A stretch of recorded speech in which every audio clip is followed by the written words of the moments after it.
Welcome back to the Basic Bee podcast. I am so happy you're here. And I'm sorry, but a little bit happier that I've got my friend Rubeena here today. We're going to be talking about storytelling and building a brand as an artist and a mother. Obviously, that's not me. We're talking about Rubeena here. So before I bring her on, I'm going to introduce you to her. Rubeena is a South Asian artist and visionary, mother of two girls, creator at heart, beauty seeker, and impactful muse. She is the founder and creative director of The Grey Muse and The Aura Market, e-commerce brands featuring some of the highest quality gift products like enamel pins, keychains, notepads, stickers, and other stationery products. And I have to say, I've been in Rubeena's world for a while. I have one of her oldest pins. I'm going to show it maybe. We'll see if this video ever makes it out into the world, but it's been really cool to watch her evolution, and I'm excited to talk about that today. Hi, Rubeena. Hi, thank you so much for having me. Oh my gosh, thank you for saying yes. It feels like a conversation that's been a long time coming. Yes. Okay, so I always kick off the interviews with one question. You can't mess it up. There's no wrong answer. Are you ready? Oh, good. You're like, you didn't tell me about this. All right, so the question is, what do you think is the most impactful for sales? SEO, storytelling, or social proof? Storytelling. Say more. That's what would help you connect with someone. I personally, when I read things from other people, whatever resonates emotionally or something that I can find myself in that story, it draws me in. So that's how I found most of my people is they're sharing their experiences, their day to day, or something from their journey. And that's what I do also. When I built The Grey Muse, that's what I talked about, like as a mom, what I was doing, what I was sharing. And that's how I was able to build it in the beginning. And a lot of people do reach out to me and tell me that, oh, I'm so glad I saw that you have kids, that you do this in your home office. And it's just been so nice to connect with people in that way. Yeah, I couldn't agree more. I feel like the people I connect the most with are the ones that I want to work with or collaborate with in some way. So could not agree more. Like I said at the beginning of this, I have definitely seen at least quite a bit of your journey. I'm not sure if I've seen all of it, but will you tell us what your business, how that journey has unfolded? It was very accidental. I didn't have a lot of expectations, and I'm kind of glad for that experience. I feel like part of it was luck, opportunity, timing, and just preparation because a lot of the skills I had built came from being a card maker for like 4 or 5 years. That was like the one hobby that I kept. Usually I'm very Gemini, so I jump from one thing to another. It's a running joke in my family, like Rubeena never finishes anything, or like she's interested in something new, it's not going to last. And with card making, because there was so much to learn, I'm a Gemini, so I think that like kept me interested in that. What I didn't realize what was happening at that time was Instagram was new. I think it came out in 2012, and I started as a card maker in 2014. And I knew from the start that I wanted to like share my cards. It was like a way to visually share what you were doing and your art. And by the way, I hadn't done art all my life. I was curious about it and interested, but my parents didn't really value it. I'm immigrant, we came here in 89 and we're very poor. So my parents just wanted me to get straight A's. I was valedictorian in high school. I have 3 higher education degrees. So like that for them was like, oh my God, you're successful. First of all, could not find a job with any of those degrees. That's for another story. So when card making came along, I kind of had to learn to ignore them because I was starting to stock up on stamps and ink pads and markers. And they're like, what are you doing? Whatever money I had, whatever gift cards people used to give me, I used to just shop for craft supplies. And because of Instagram, I was started to learn how to take photographs, write captions, do stories. Back then, the algorithm was amazing. You could see everyone's posts. People were blogging at that time, so I learned that as well. I didn't really learn SEO, but I think it just came naturally. Like, you would write a title like this. So, yeah. And one of the things I'll mention is I'm a 2/4 splenic manifestor, and the 2 line just has natural gifts. So I feel like I found a channel which I could discover those gifts, and other people call them out in me. And I found people like other card makers. Then I realized, I wanted to get noticed by the stamp companies. So you could design for them, you get free product. So I spent 4 years doing that. I bought props to take really nice photos of cards. Like it was just, some people would just take basic photos. I was like, I would go all out. I would get like green leaves and like colors and like match things. So I've developed a lot of skills. what I realized through that journey was I'm spending a lot of money and I'm not making anything. But I took the time, I did it for fun. It was a way to channel things, but I learned about myself through that journey. And I think that eventually led to other hobbies. Like I got into watercoloring. I wanted to do embroidery and then learned I don't have the patience. I don't know how people do it. I like fast things, like Yeah. cards. I used to make like 20 or 30 in a week, and people are like, how'd Whoa. you do it? So I would get noticed in every industry eventually because I would find the most efficient way to create the most, and that Yeah. would get me noticed. One of the card makers was collecting pins. I had never collected pins before that. And I was so fascinated by these things. And I collected 100 pins in 1 month and Whoa. realized through that experience, like I go all in. I go into like huge sprints when I get into something. That's why my family thinks I'm crazy. But I think that's what makes me who I am. So I Hmm. bought 100 pins. They were like about my introversion, books, like cats, all the things I loved. And I realized, oh, there are no pins for card makers. It was timing because before that, I wouldn't have thought to make pins. And she was the only one in the entire industry that was a pin collector. And in my head, I was like, cool, let's create pins for this market that doesn't collect pins. And then I'll make it for her and me, and that's it. And by the way, I had never designed anything in my life before that. So then I got to Wow. work. I got an opportunity to design a stamp set for someone. By that time, I had already been on like top design teams within the industry, and then realized I didn't like anyone telling me what to do and when to do it and when it was due and how to write it and how to photograph. Everyone else thought I was crazy in the industry because that's what they wanted. They wanted all the free product, they wanted the recognition. And what I came face to face with was I want freedom in my creativity. But I wouldn't have discovered that if I hadn't been on that journey because I hadn't created before. So I didn't know. So I had to go through the journey of like wanting validation, wanting community, wanting to get noticed, wanting to feel included. And then eventually I was like, yeah, that's not it.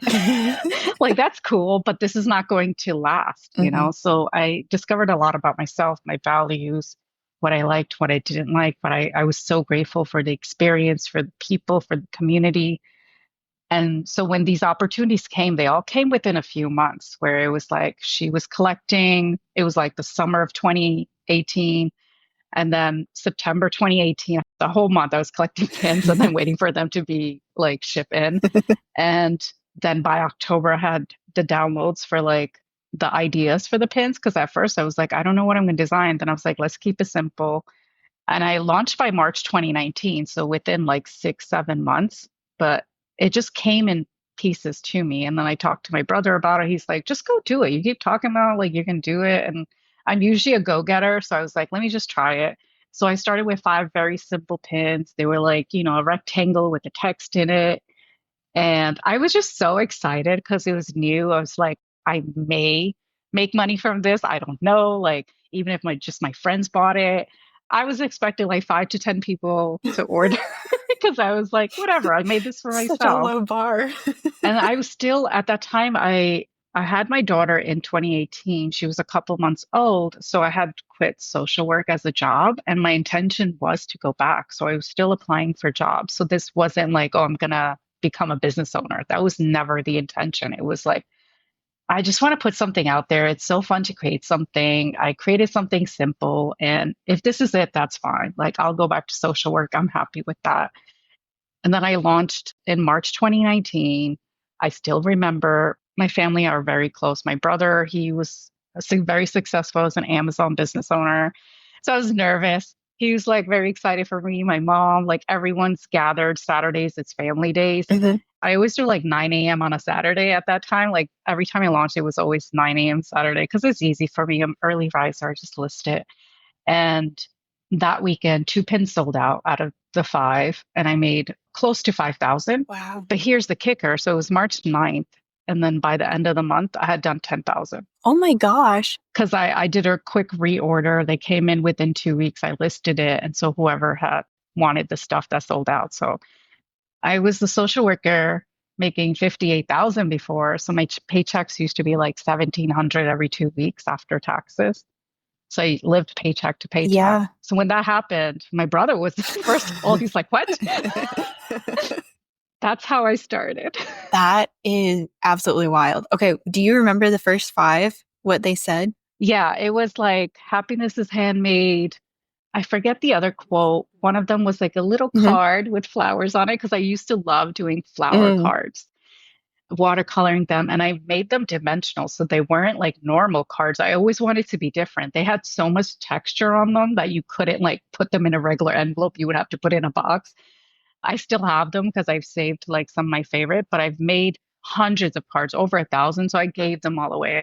And then the two other ones were ink swatches and ink pads, like the ink pad organizer, because it represented a lot of us love to organize our ink yeah. pad colors and then label them and then by color scheme. And it was just like the thing that I knew card makers understood. So I wanted to appeal to those little details. And that's what I didn't realize what I was starting with the Gray Muse was it was about those little things that we love, like that our people would understand. Like, yeah, I love ink swatches. Like one of the quotes I have is like, buying and using art supplies are two different hobbies.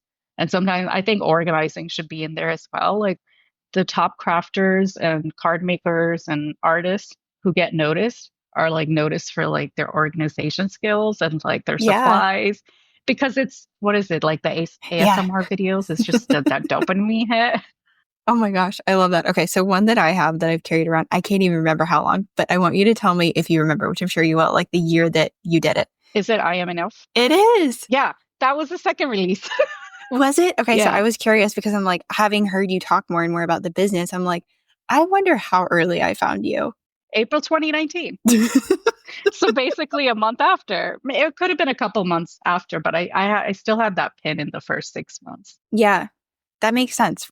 So I've moved a lot. And then also with my businesses, they've been in different offices because I was a massage therapist and now I work from home. So I've had various offices. But I remember where I was. I was in Cary, North Carolina in a yoga studio when I had this. And that was part of why I ended up getting the pins, not so much to collect them because I had this tiny little table, this side table that people could, put a water bottle down or a purse or phone or whatever. And so I had some of the sayings that were on that table, but this one I have kept with me in my like bathroom bag. So I always have access to it Oh, because it's just, wow.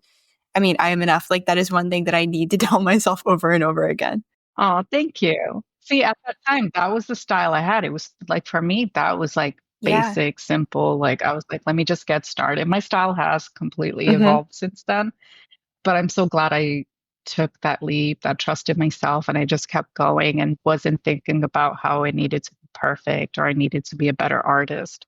Yeah. That's a hard lesson to learn, but I feel like it's such a crucial one. And I call myself Yeah. like a recovering perfectionist because I do think I've always had that like go for it, try it type of energy, but I think it was squashed for so long that I didn't tap into it until I was like 20, 21 years old. And then I was like, okay, like let's try this again. And it's paid off every single time. So it builds that confidence up in you. Yeah. I mean, the programming I received from my dad, and it makes sense because he was tough on us because he wanted us to make as few mistakes as possible. And like, so he would always say things like, think things through. Like, it was especially on me because I was very impulsive. Like, I just wanted to do something or like go after something or just blurt out something. But it makes sense. I'm a manifester, I'm a go getter. So he would say things like that, think before you speak, think before you do anything, like take your time. And I'm like, now it makes sense in retrospect because I'm splenic and we just know. And Yeah. like, I'm sure he's probably emotional or has a different authority and it makes sense for him. But it's, it took me at least like 30 years to realize like that was why some of the pins I have, it's like, it's okay to make mistakes. It's not a mistake if I'm learning because I had to take that power back for myself and decide for myself. Like, if I make a mistake, it's for me to learn. I can't be perfect and I can't always know how it's going to go. So in my head, I used to say, stop it, Dad. Just stop it. Just let me do whatever I want. It's going to work out. It's going to be fine. So Yeah. really had to reparent myself. Oh, yeah, same. And I don't know so much for me that it was things I actually heard. It was more like behaviors I saw and what my coping mechanism and self protection mechanism turned out to be. I feel like I'll constantly be learning and like reparenting and unlearning and, rewriting all those stories and things because it's so in you, especially Yeah. like from being a child. And it's such a big life or death kind of thing to our systems.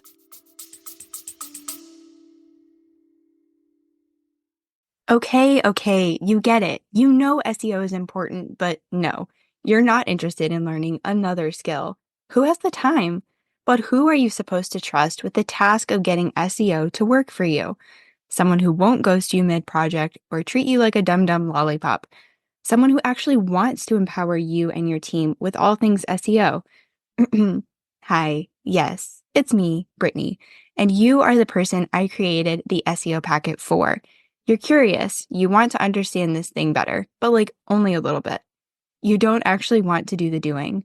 This way, you get the key SEO stuff super fast, and you get support throughout and beyond the project.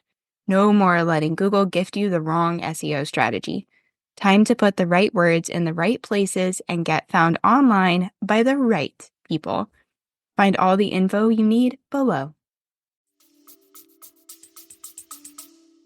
Yeah, I mean, things reveal themselves as you come upon obstacles and fears, and that's fine. Before, when I first got into personal development and I got into it, I was in therapy in and out through my 20s. I had depression and my 30s as well. But like once my business started and I had access to more money, I started to work with more like coaches and specialized therapists who did like woo-woo stuff Yeah, and energy I'm work. very here for the woo And woo. that opened my entire world to like different modalities, different Yeah. ways of looking at healing. But in the beginning, I'd be like, I have to fix this. I have to fix this. And then through my journey, I've learned that, oh, I don't really have to fix everything all at once. And it's not even possible. It's more like, okay, this is revealing to me now the pattern or whatever it is, or like a limiting belief. And I just get curious about it. I kind of sit with it, or I wait until it shows up enough times and I get sick of it. And I'm like, okay, cool. What would I like to experience instead? And now I give myself more time, permission, compassion, grace to like move through that. I've seen that I've been able to shift a lot of old ways of being, but it's usually like a 1 to 3 year Mm. process. So I'll remember things when I kind of started to set the intention, like I want this to be different. So I remember one intention I had set was I want to slow down. Mhm. And so, like, consciously, you're just like, okay, I'll clear my calendar, or I'll rest more, or I'll go for a walk. But what you don't realize is those habits don't become habit, like a natural habit for a long time, because you're constantly going to get the old programming coming in, or something's going to trigger it. Because a lot of those things are subconscious, so it takes time. So now it's more like, oh, I'm more likely to just say no to calls or things, commitments, things like that, because I've gotten so comfortable with slowing down. So Mhm. that's what it looked like. It was like a 3 year process of now it's become a part of my identity. So that also made it easy to have more compassion for myself, like as I work through new things I discover, because I was so hard on myself. I had high standards. I'm like, why haven't I moved through this? Yeah. And then I realized, oh, okay. Now, when I tell people I have an intention to do something or change something, I'm like, give me 2, 3 years. I'll get there. And I'm just going to enjoy the process and what I learned through that process, you know? I think that is so cool. I think I've just turned a corner just recently. So I'm about, I would say, a year and 3/4 into it, where it's like been a very intentional healing process. And Yeah. before then, I was like, I just wanted to go fast. Like, I've set this Yeah. intention. Why in the hell isn't it happening sooner? It was hustle culture. And the more I learn about myself with like human design and astrology and things like that, I don't know if it's just part of my makeup where I like want to go faster. Hmm. So having the compassion, having the grace, being patient with myself is like a new leaf that finally got turned Yeah. over. The leaf was like kind of like inching that way. And I think we finally collapsed to the other side. But what are Yeah. some of the cool or just helpful things that you've done, resources you've had, or I don't know, things that you've tried that really worked for you? Because, and I will preface this by saying, every person is going to have different things, just like you're saying, that show up at different times that resonate. So this isn't like a blueprint for we should all go Yeah. do what Rubeena did, or a blueprint for everybody should do what Brittany did, but it's just like exposing yourself to what's out there. Yeah. One of the ways I like to look at it, because people usually misunderstand when I talk passionately about human design and astrology, it is a tool. I don't reference it every single day. I kind of live some of it, but I use it to help me understand myself and kind of get in tune with myself and listen to my intuition and just kind of live my life. I'm not sitting there with like a printed blueprint that I reference all the time. You're like, actually, no. So one of the ways someone had described it was it's these systems create meanings for you. It's like another way I say it is it's a language that I like or appreciate. So you can use that with technical systems or like psychology helps people. So it's similar to that. For me, it's not about deciding if it's true or not. I'm actually Mhm. not here to decide that. I have the undefined ajna in human design, so I'm not here to be certain. But because I'm a Gemini, I'm open to different perspectives, and that works for me so that I can, I grew up in a very religious background, so the like truth was forced upon us. And Mhm. so learning about other perspectives and other systems and meanings really helped me to expand into understanding myself and others more and just think like, oh, that is quite possible. Actually, that does feel good in my body to like know that. And it makes sense right now. So I'll just use that as a meaning versus in a year or two, it may not be useful anymore and I don't have to use it. That's why I don't study human design as crazy as I used to when I first started. So I discovered it about 4 years ago. And when someone read my chart that I was a 2-4 splenic manifester, quad left, single definition, at the time I looked back at the reading, it went over my head. But then so expect that if you're new to human design, that it's supposed to go over your head if you're not familiar with the terminology and what they're saying. If you come with some experience with astrology or the tree of Kabbalah or even the chakra system, or you're open to these kind of things, then you might understand some of it. And then something that I learned later, also been working with an astrologer for the last 3 years. Oh, cool. And I still don't know a lot about astrology. You would think I would have learned it, but I was like, what, just tell me what I need to know. And then she also coaches me because I discovered I have ADHD and autism. Mhm. So learning all those things, but like not at the same time, but over time helped me to understand different aspects of myself. And even within those, they have layers. So it just kept giving me more permission to be myself and learning that I was a manifester, that I was kind of here to stay in my own path, go after what I want. It made sense because whenever I ask people or like a lot of my close friends to describe me, they're like, you're a go getter. You go after what you want. I was like, oh, that's the defined willpower center. They're all about like, what do I want? Like, Mhm. that's the question that center asks. And it's defined, which means it's consistent with me. So it makes sense for me to always be like, what do I want? And then go after it. It won't make sense for other people because they might see me as selfish or like think of myself too much. But I'm like, that's appropriate for who I am. Mhm. And I get to show other people that it's okay to do that. And single definition means I process really fast, which made sense for, like the astrology part of my Gemini stellium. Like she's like, I have not seen a chart like this. Every session starts with, you are so brilliant. I'm like, I'm going to keep paying you. Keep saying the nice things.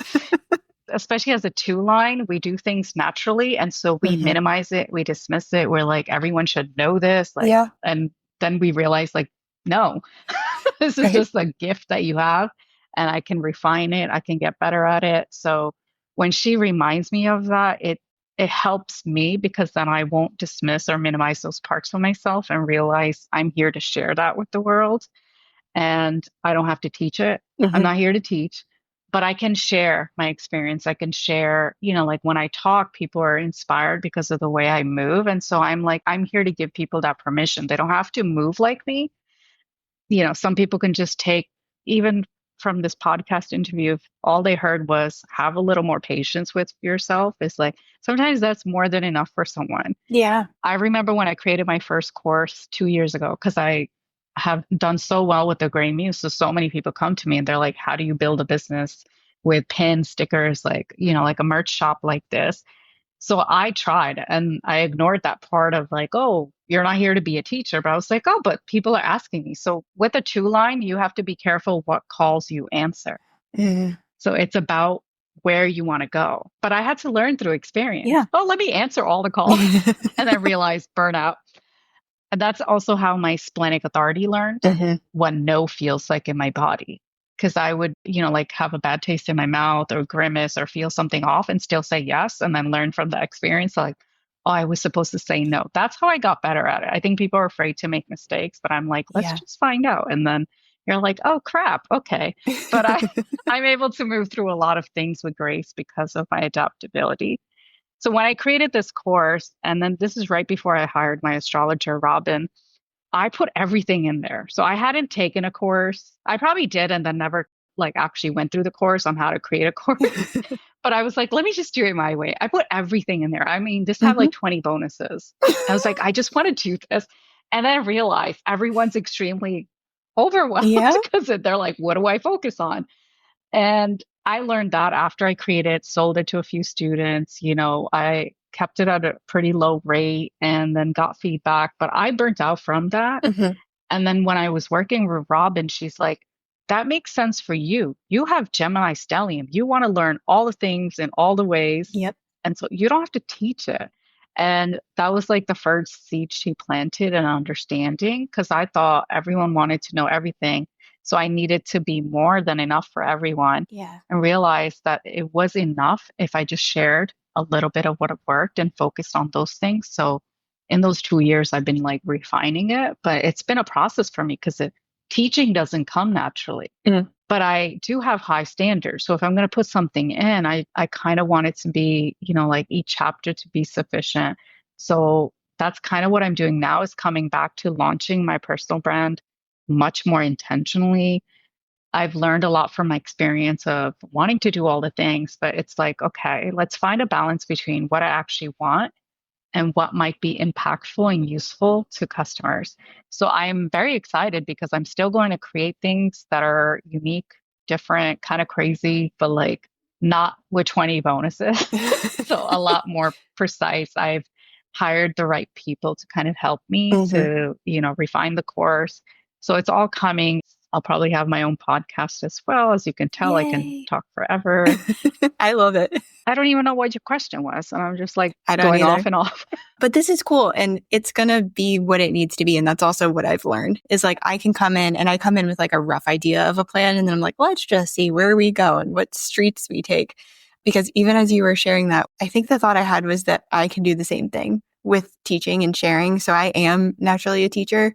And I always felt that even from like a young age, but I didn't know what shape that would take. So for Mm, 18 years, I was like, I'm going to be a third or fourth grade teacher. Like I knew that I was going to be that. I was like analyzing my teachers, my entire schooling, the four teachers, but they actually really liked me. I liked them. I enjoyed school. I love learning.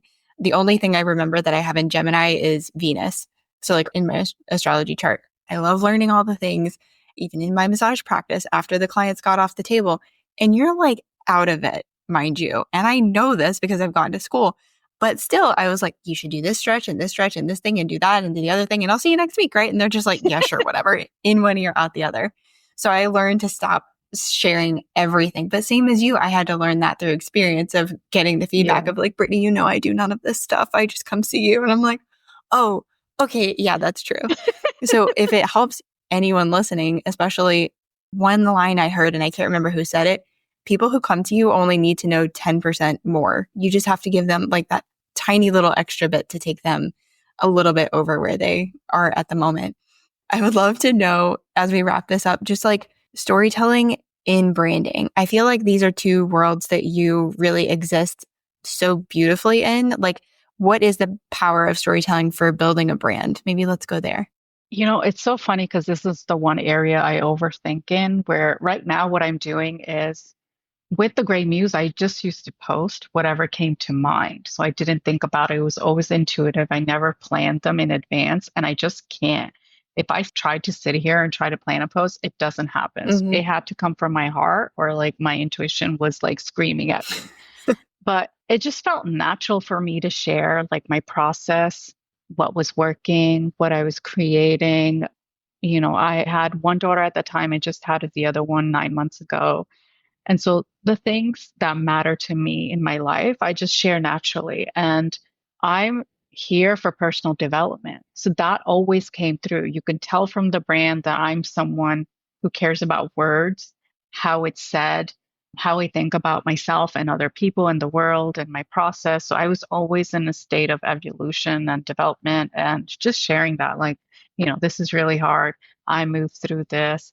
And those things just came naturally. I like can do it here and like in any conversation because it's in my human design chart. I have all the individual channels and the transformation channels. So I'm like here for personal transformation. And I think that was what really validated for me, because before I'd be like, in the early days of when I looked at business coaches or like marketing courses, it was like, don't use I.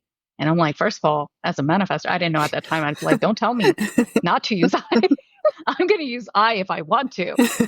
And so I just kept doing it. Mhm. But it was when I got into that world of coaching, I started to overthink. That's when I struggled, because it was like, this one's telling me to do this one's telling me to do that. And then I learned, oh, I'm a manifestor. I have to do it my way. But then it made me question myself at the same time. Yeah. Like, oh, is this system even valid? You're right. Am I crazy? Is everyone going to find out that I was scammed? So I went through a real journey with that. Yeah. Now I want to be more intentional, because there are like visions that I have of like what I want my life to look like, what I want it to feel like. And I want to keep my family private, my relationship private. So it's like I've learned from that experience how much I want to share, but I still want to be able to share my journey in a way that feels good, comfortable, useful, impactful. So I'm practicing different ways of like, okay, I could say that. And I clearly go off on tangents so much, but what I'm learning is how to create posts that land Mhm. with shorter paragraphs. And so that's what the personal brand is going to be for me, is an experiment and expression. So like the Great Muse has its place, the art market has its place. I didn't have a place for just me. Mm. Before it was just like this product and then talk about my story or why I created it. But now it's like, okay, there's so much to me. I don't know what I want to be known for, but it's not a pin maker. There's so much more to me. I'm just here to express myself. I'm here to be the muse, the messenger. I jokingly say I want to be the modern day Rumi. I want to go Mm. back to poetry, writing stories. But because of the journey I've been on, I want to get better at that craft. So initially, I'm just going to experiment. I want to talk about this, but different ways. And then from that process, I'll learn. So I'm not even like, I have a launch coming, but I'm not concerned about how it's going to go, but like what I learned through the process. And I think it'll be really fun to hone in on that craft and learn how to tell stories and just be able to connect with people who like start to witness that, because most people just see me as a pin person. Some people see me as more than that, but You're way more than that, for the record. oh, thank you. Yeah. It's just been so fun to like, pins are how I met you, but I know that's not all there Yeah. is to you. Yeah. I feel like I'm creating different ways for people to find me, Mhm. and that it's also giving artists and creatives and just people in general to be able to express the different parts of themselves. So I'm not saying create 3 different businesses. That just makes sense for me. Yeah. So I have my playgrounds, but you can have like multiple ways of expressing yourself. It's really fun. You get to learn about yourself, other people. And if it doesn't work, then you can. One of my most popular pins are, it's like, give yourself permission to take the time to process, to pivot, to pause. And like, I didn't even realize like, it was just something I was like, this needs to be on a pin, because I always give myself that permission. Mhm. And there are other top bestsellers, but whenever that pin sells, I'm like, oh my God, this is my person. Yeah. Because it connects with the journey I was on. So I'm like, oh my God, I wonder what's going through their life that they're like, this resonates. So like for me, that makes me so happy, because it's like, I want to be known for my words and my words to impact the world. Yeah. Whoa, that's a mic drop moment. So with that, where are you online? Give us all the things. So I'm so excited, because I was trying to figure out what to call my personal brand or how to title it. And it's so cute, because it's the same as my email, which is hello@iamrubeena.com. And so I have a hello_IamRubeena on Instagram and Threads. And my website is iamrubeena.com, but it's under construction. I have a course that I'm going to be launching called Artful Profits. So it's about how to build a profitable and sustainable merchandise business. So, like any physical product can apply. Probably not like beauty products, but I feel like the way that I talk, you could apply it to like anything. So, even digital products. I have 2 journals that are coming out, because I've always wanted to be an author. Mm-hmm. And then I set the intention, and then I made it happen this summer. It was just like within a month, I just like wrote them, but it made sense, because I was like, I've been doing this work for so long. So when I sat down to write it, I hyper focused, and it just came out of me. Like, even when I was reading it, I went back to look at the drafts. I was like, whoa, I wrote it. That's always the So best. I cannot like consciously like plan things. It's kind of like when I trust my intuition and like the embodiment of the work I've done. So I'm very excited. One of them is called the Daily Shift. So it's a daily journaling and weekly journaling. The main questions I kind of focus on. I don't do them every day, but I process everything in my Yeah. head. So I just do them naturally throughout like my days. So it's sharing that process of how I move through things and how to focus on what you want and go after that. So it kind of has a go-getter energy, but it redirects your focus to more of what you want and less of what you don't want to feel. And then the second journal it's called The Story Shift. Ah, interesting storytelling. I love it when these things happen. I had a hard time coming up with the title, Mm-hmm. but I was like, what I want to be known for is how I get to shift the way that you're seeing things, your perspective. Mm-hmm. And so it has 365 questions. Initially, I was supposed to do 99, but I was like, once I started writing, it's so easy for me to come up with questions. But even I was looking at the list, I was like, whoa, I want to journal on these. It's just very, very powerful questions. You can pick them randomly or go through one a day, and you can actually use it with the daily shift as well, Mm. because I have a place for you to add a prompt. And it just helps you to think about things very differently. So, like, instead of the questions you're asking yourself, choose a better question Yeah. or a different question, I would say, and see if that can help you shift. And then the next one I want to create, because that idea came to me after the pattern shift. So I'm working through that right now, is how to shift even bigger patterns in your life. So I'm kind of sharing my personal process. So that gets me excited because I'm like, this is what I've always wanted to do, but I had to learn the process of observing Mm-hmm. myself, seeing how I do things, which, that's a conscious effort because otherwise I could just do things and never have to teach anyone. But I'm like, I really want to help people because it's helped me. So, like, what would be the easiest way? So, I'm starting with like basic steps and then building upon that. So, one of my dreams has always been to just have like a digital resource library, but it's going to be like unique things where it's like, okay, how to shift a pattern and how to shift your thoughts. And one of the ones that I want to create, which is like crazy, but I was like, because it's crazy, I got to Yeah. do it. So it's just going to be a volume of better feeling thoughts. Oh. Because one of the things I've been studying is the frequency scale. So, like, every emotion is on a different state.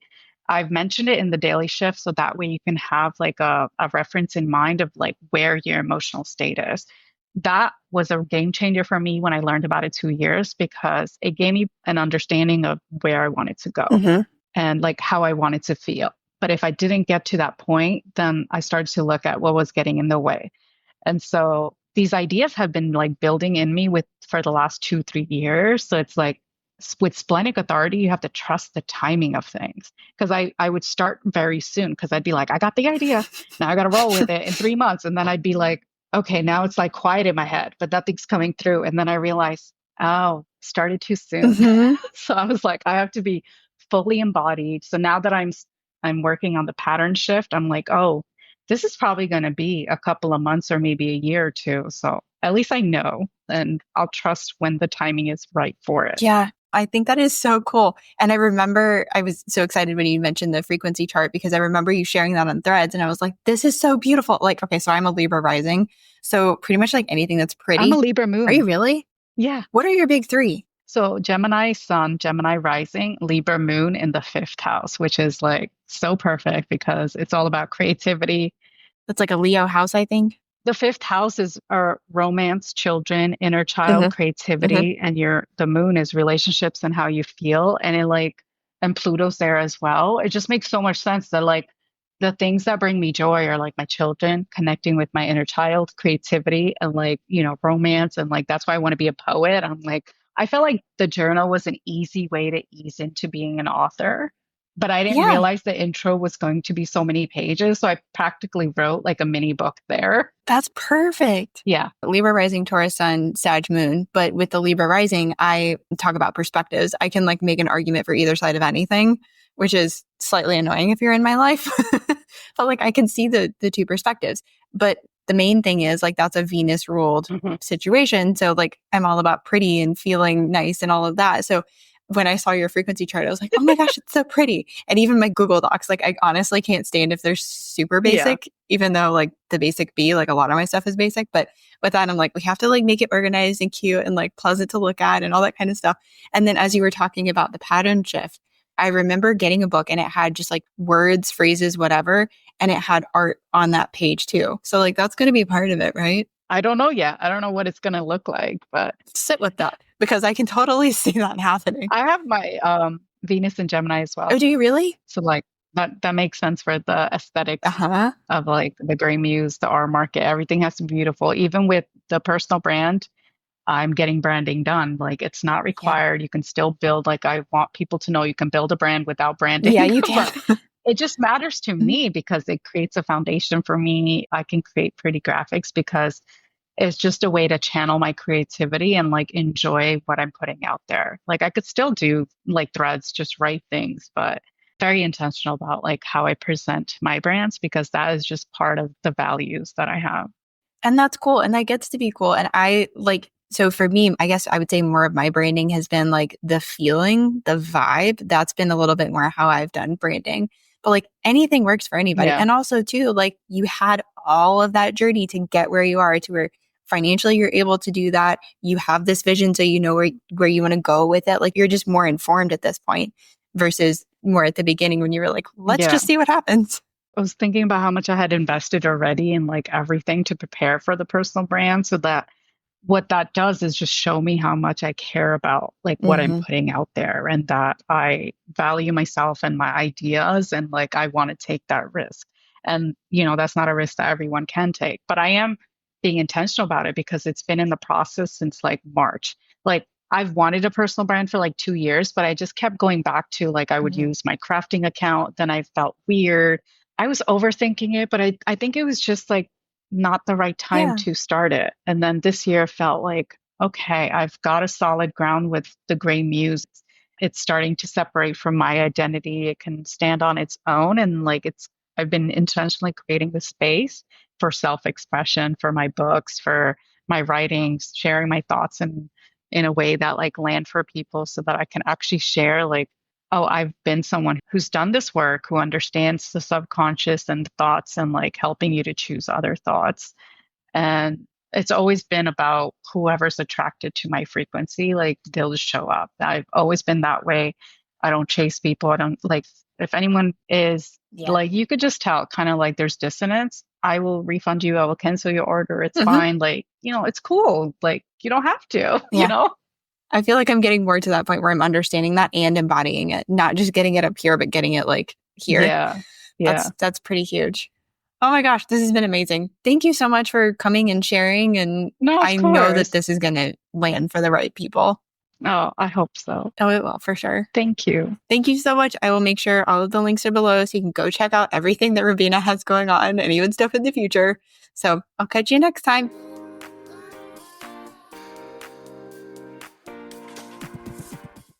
Hey, fellow podcaster. I see you out here wanting to do more with SEO, but not even knowing where to begin or what to do. Oh, and yeah, there are loads of episodes you know you should be blogging about, but like, how? I saw so many conversations just like this happening around me, and one day I just thought, I'm a podcaster, I'm an SEO show notes writer, I should make a resource. So I did. And now you can grab the SEO podcast show note and blog post templates. You get everything you need to go from podcast idea to SEO optimized podcast show note to SEOified blog post, which means you've got 2 long-form content pieces out here marketing for you 24/7.